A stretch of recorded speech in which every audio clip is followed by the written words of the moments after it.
ये इसका डिफरेंशियल है, डिफरेंशियल है।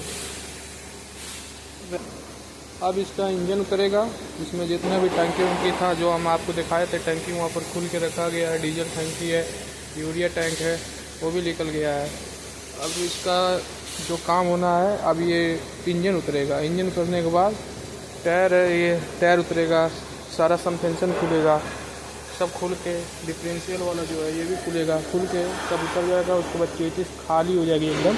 खाली होने के बाद नया जो चेचिस है वो लगेगा, फिर उस पर जैसे जैसे है उसी तरह सेटअप होगा पूरा।